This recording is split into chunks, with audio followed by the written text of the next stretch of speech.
When a person experiences physical, sexual, mental, or emotional trauma, particularly if it occurs during their childhood, the body activates the stress response, and this is commonly referred to as the fight, flight, freeze, or fawn response.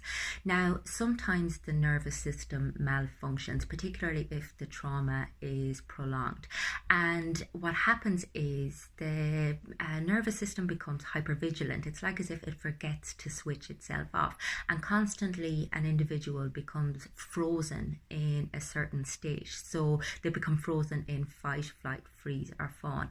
So what does that actually look like?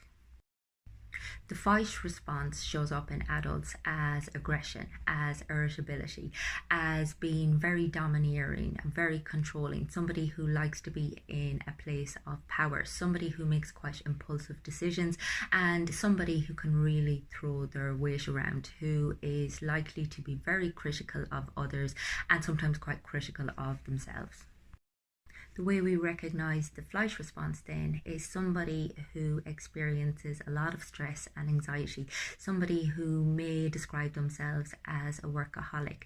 They may have perfectionist standards, be an overachiever, constantly be on the go, constantly be worrying and busy, and they may have obsessive compulsive tendencies. So somebody who finds it very hard to sit still and who is quite agitated, quite anxious, quite stressed. The freeze response then shows up as somebody who struggles with depression or dissociation. They have a tendency to almost hibernate from life. They are quite isolated. They avoid a lot of contact with people. They have difficulty making decisions. They feel very sluggish, very tired, very low energy, and they're fairly apathetic about life. They really don't have an awful lot of interest in anything.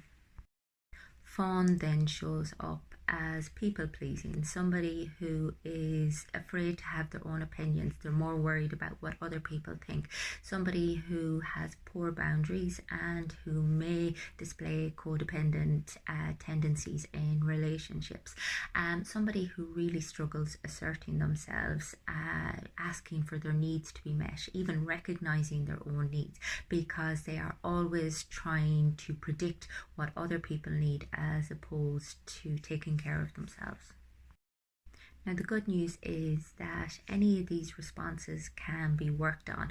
I mean, there are so many ways that we can improve what is referred to as our vagal tone, and that improves the function of our parasympathetic nervous system. So in layman's terms, we can learn to regulate ourselves a little bit better, and we can increase vagal tone, which means that when we are anxious or when we're stressed or when we experience conflict, that we're able to regulate ourselves, we're able to bring ourselves back to a calmer state quite quickly, as opposed to remaining agitated, remaining in whatever response it is that we default to. A meditative practice can be so beneficial in allowing you to develop the skills to observe when you are activated, when you are in that stress response. And it allows you to be more mindful, more present, more aware, more embodied, because oftentimes when we've experienced trauma, it's like as if we abandon the body. It's just too painful. So we live up in the head all the time. And it's so important, so vital that you learn to come back into that space again and again. There's so many meditative practices that can be beneficial in doing that, and body scans can be particularly helpful too. Similarly, deep breathing exercises can be absolutely fantastic when it comes to getting in touch with the body, looking after the physical side of things, getting adequate sleep, making sure that you take omega-3s, magnesium, making sure that your diet is adequate, making sure that you get lots of exercise, lots of movement, lots of dancing. I mean, somatic movement is very important when it comes to releasing some of the trapped energy that often accompanies the stress response. Making sure that you stay connected with other people can be fantastic. Having some sort of reflective practice, whether it be journaling or talking to a therapist so you can work through some of your issues, can be really important. Recognizing what it is that is causing you to react in this way can be something that is dissected with the help of a professional. And then just taking care of yourself, being very compassionate, very kind with yourself, and learning how to nearly treat yourself like a toddler that's having a tantrum, you know.